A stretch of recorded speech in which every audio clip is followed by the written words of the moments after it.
सिर्फ 16 घंटे आपको कुछ नहीं खाना और बॉडी अपने फैट को फ्यूल की तरह यूज करेगी। गाइस, दिस इज निखिल राज। आज मैं आपको बताऊंगा इंटरमिटेंट फास्टिंग के बारे में, क्यों करनी चाहिए, कैसे करना है और इसके बेनिफिट, साइड इफेक्ट जो आपको अभी तक किसी ने नहीं बताया। तो सबसे पहले बात करते हैं इसके बेनिफिट्स की। फर्स्ट, वेट लॉस होगा क्योंकि इंसुलिन डाउन होगा और इंसुलिन के साथ साथ आपका फैट बर्न होगा। स्टडीज कहती है एक वीक में कम से कम 3 से 8% फैट कम होता है। सेल रिपेयर, ऑटोफेजी ऑन हो जाता है। ऑटोफेजी का मतलब समझते हैं। सबसे पहले ऑटोफेजी का मतलब होता है कि खुद से खुद को खाना।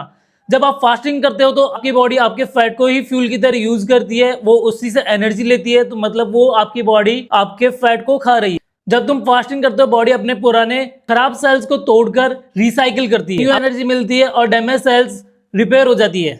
इम्यूनिटी स्ट्रांग होती है जिससे कैंसर तक के रिस्क कम हो जाते हैं। थर्ड, ब्रेन बूस्ट होगा। जिससे बीडीएनएस फैक्टर बढ़ता है। बीडीएनएस को समझते हैं क्या? बीडीएनएफ का मतलब होता है ब्रेन डेराइव्ड न्यूरोट्रॉफिक फैक्टर। दिमाग का फर्टिलाइजर होता है जिससे ये बढ़ता है। फास्टिंग से न्यूरॉन्स बनने लगते हैं और आपकी एनर्जी जस्ट डबल हो जाती है और नई एनर्जी आपको मिलने लगती है। मेमोरी बढ़ने लगती है, डिप्रेशन भी कम हो जाता है और आपकी एनर्जी डबल हो जाती है। Fourth, longevity. लॉन्जेविटी का मतलब होता है लंबे समय तक जीना बिना किसी बीमारी के। हार्ट हेल्थ अच्छी होती है, शुगर कंट्रोल रहता है और एनर्जी नॉन स्टॉप रहती है। बात करते हैं फास्टिंग क्यों करना चाहिए और किसे करना चाहिए। मॉडर्न लाइफ में हम ओवर ईटिंग बहुत ज्यादा करने लगते हैं। 3 से 4 मील सारे दिन की खाते हैं और उसके बाद में छोटे छोटे स्नैक्स भी ले लेते हो, चाय बिस्किट नमकीन। तो इससे क्या होता है, जब आप ओवर ईटिंग करते हो तो आपकी बॉडी को रेस्ट नहीं मिलता, मेटाबॉलिज्म को रेस्ट नहीं मिलता और वो सारे दिन भर काम करता रहता है। फास्टिंग से क्या होगा, जब आप 16 आवर्स कुछ नहीं खाओगे तो आपकी बॉडी रिपेयर होने लगेगी, आपके मेटाबॉलिज्म को काफी टाइम मिलेगा और वो अपने पुराने जो खराब सेल्स है उससे वो रिपेयर करेगा, नई सेल्स बनने लगेंगे और आपकी एनर्जी डबल होने लग जाएगी। फास्टिंग देता है ब्रेक और डिटॉक्स। डायबिटीज, बीपी, कोलेस्ट्रॉल से लड़ता है। इसका एक एग्जांपल मैं बताता हूँ। लॉन्जेविटी का एक एग्जांपल है कि लोग फास्ट रखते थे, व्रत रखते थे, आस्था के नाम पे उसे जोड़ दिया जाता था, लेकिन वो एक तरह का अपना हेल्थ के लिए ही बेटर होता था। भगवान चाहे खुश हो या ना हो, लेकिन आपकी हेल्थ काफी बेटर रहती थी।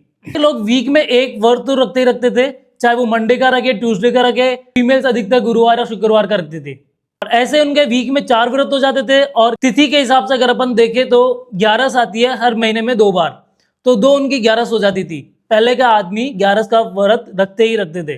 पूरे महीने में उनके 6 व्रत हो जाते थे। और फिर जैसे फेस्टिव सीजन आता था तो नवरात्र के अंदर 9 दिन के फास्ट हो जाते हैं। रमजान में रोजे होते हैं जो पूरे 1 महीने के लिए वो फास्ट पे रहते हैं, केवल एक ही मील वो खाते हैं। साइंस भी प्रूव करी है कि ये फास्ट नहीं, आस्था नहीं है, ये सिर्फ आपका लाइफ स्टाइल को रीसेट करने का तरीका। फास्टिंग को कैसे करें? सबसे बेस्ट मेथड है 16:8। 8 घंटे खाना है, मतलब सुबह 10 बजे आप ब्रेकफास्ट, लंच और डिनर आपका सुबह 10 बजे से लेकर और 6 बजे तक कंप्लीट कर दो।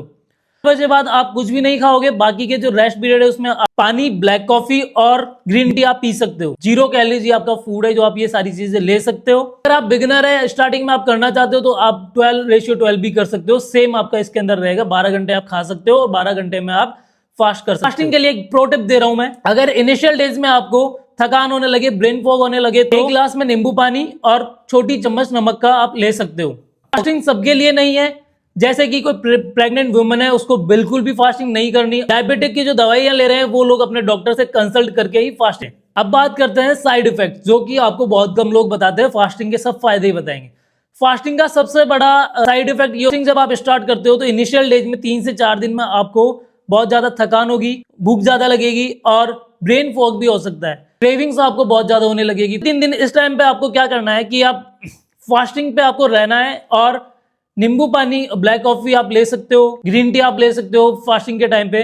तो उससे आपको हेल्प होगी। आपके जो ग्लूकोज लेवल्स है वो डिप्लीट होने लगेंगे, तो उससे वो आपका ग्लूकोज बैलेंस रहेगा। 4थे दिन के बाद में आपकी बॉडी अडेप्ट कर लेगी, सारी चीजें नॉर्मल हो जाएगा। आपको ना तो भूख लगने लगेगी, ना ही आपको क्रेविंग्स होगी और आपकी बॉडी जब अडेप्ट कर लेगी तो आपको बहुत ही इजी हो जाएगा फैट लॉस। तो दोस्तों, क्या आपने ट्राई किया फास्टिंग? कमेंट में बताओ कितना वेट गया। Tune for next video. Fasting के दौरान आपको मील प्रेप कैसे करनी है, कौन कौन सा आपको फूड सेलेक्ट करना है जिससे आपका फैट लॉस इजी और सस्टेनेबल हो। वीडियो को लाइक करो, शेयर करो, सब्सक्राइब करो। Thank you.